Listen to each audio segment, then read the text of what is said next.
ராகேஷ் தீபாவளிக்கு மாப்பிள்ளையெல்லாம் வந்துருப்பா ஆத்துல. ஆமா. என்ன சமையல் பண்ணலாம்னு யோசிச்சுட்டு இருப்போம். சரி. அதனால இன்னைக்கு பூரி பாயசம். ஓகே, என்ன பண்ணணும் சொல்லு ஃபர்ஸ்ட். ஹெல்ப் பண்ணு பார்க்கலாம். எஸ் சொல்லு. முதல்ல ரவை நல்லா பிசிஞ்சு. இங்க இருக்க ரவை. இது வந்து நல்ல அந்த ஃபைன் ரவை. Not roasted. நம்ம ஊர்ல கிடைக்கிற ரவை தான். பாம்பே ரவைன்னு கிடைக்கும். Okay. That's you take it, add little ghee. ஒரு அந்த பூரிக்கு வர கிறிஸ்ப்னஸ் இதால தான் வரும். அதனால தான். அந்த அளவு நெய் போதுமா? கொஞ்சோண்டு பால். சோ இது என்ன ஒரு கப் அப்படினு சொல்லலாம் 100 கிராம்ஸ். இது பாரு நான் நிகேஷ் சொன்னேன் இந்த கிராம் கணக்குலாம் என்கிட்ட சொல்லாதேன்னு. பாத்துட்டு இருக்காமா எல்லாரும் கேப்பமா என்ன? நீ சொல்லு, நீ அப்புறம் கணக்கு பண்ணிக்கோ. என்ன கணக்கு பண்ண சொல்லாத. I told you know I am so weak in maths. எனக்கு அந்த அளவு தான் இப்படி தான் தெரியும் எனக்கு. ஒரு pinch of sugar. Yes. அதுல ஒரு pinch of salt. இது இப்போ நல்லா இப்போ உருட்டையா வந்திருக்கு. உருட்டிட்டு நல்லா அத ஒரு 10 நிமிஷம் ஊற விட்டணும் நல்லா. சரி, ஓகே. இது வந்து ஒரு 10 நிமிஷம் ஊறினதுக்கு அப்புறம் நான் வந்து மிக்ஸில இத போட்டு அரைச்சிக்கிறேன். Okay.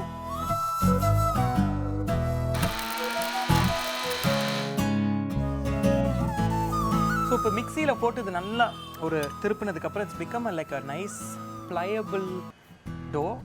as you make it இப்படி பண்றப்போ இந்த இடம்லாம் டக்குன்னு விடும்.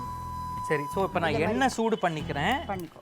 பூரி பாயசத்துக்கு சாதாரணமா எல்லாரும் கொஞ்சம் குறைச்சி வை. எல்லாரும் இது பண்ணுவா, வெறும் பால்லையே பண்ணிடுவா. ஓகே. பால் ஐதர் தே புட்டு ஏலக்காய் ஆறு குங்குமப்பூ நல்லாவே குறைச்சிடுமா. அதே மாதிரி பண்ணுவா. வாட் நம்ம ஆத்துல எப்படி பண்றேன்னா அது பாதாங்கீர் மாதிரி பண்ணிடுறது. இந்த பூரிலாம் பண்றதுக்கு முன்னாடி முதல்ல கொஞ்சோண்டு ஒரு பிள்ளையார வைக்கிறது. ஆஹா, அது வந்து எதனால அது எல்லாம் நல்லா வரணுமே தான். தலை தீபாவளி வருது, மாப்பிள்ளை வர, ஒன்றும் மனசு இது இல்லாத. நீ என்ன பண்ணாலும் நான் வைப்பேன். அது தட்ஸ் பிகம் இல்ல அது ஸ்டாண்டர்ட். நான் என்னோட ஒர்க் ஷாப், என்னோட ஃபுட் ஃபெஸ்டிவல்ஸ், ஹோட்டல் கன்சல்டிங் போது கூட ஏதாவது ஒரு புது டிஷ்னா ஒன்று அங்கே வச்சிருந்து என்னது சார் அப்படின்னு பிள்ளையார். அது முதல்லேருந்தே நம்மளுக்கு அது மாதிரி பண்ணி பழக்கம். என்ன பண்றது?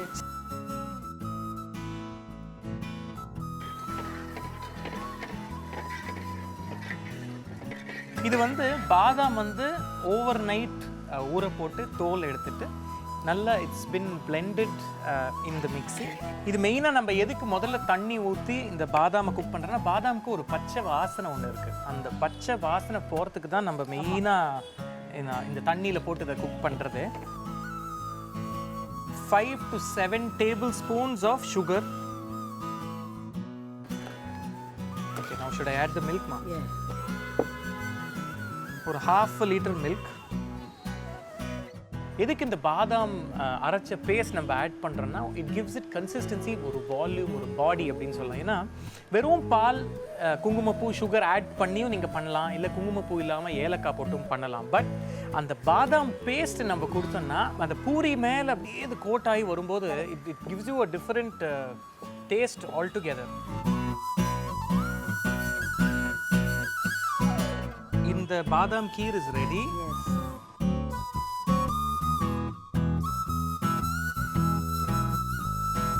இந்த பூரி வந்து see it's perfectly sized and இன்னொன்று வந்து இந்த கலர் இட்ஸ் ஜஸ்ட் லவ்லி. அந்த கோல்டன் ப்ரௌன் கலர்லேயே வந்து ஒரு பியூட்டிஃபுல் ஷேட்.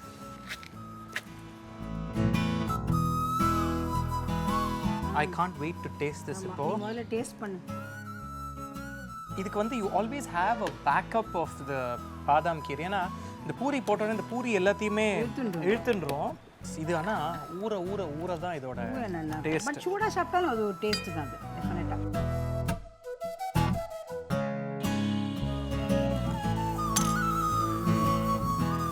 இன்னும் பூரி ஊறணும். So make this puri payasam. இந்த பூரி பாயசம் பண்ணி நல்லா வந்ததுன்னா comment. And if you have these interesting recipes, இந்த மாதிரி உங்கள்கிட்டயும் வந்து இன்ட்ரெஸ்டிங் ரெசிபீஸ் இருக்குது, இந்த இன்ட்ரெஸ்டிங் ரெசிபீஸ்க்கு வந்து ஒரு ஸ்டோரி இருக்குன்னா ரைட் டு மீ rakesh@rakeshraghunathan.com. இதுக்கு எழுதி I'd love to meet you, I'd love to feature you on this entire series. இந்த பூரி பாயசம் நீங்கள் பண்ணும்போது என்னையும் எங்கள் அம்மாவையும் நினைச்சுக்கோங்க. Cheers.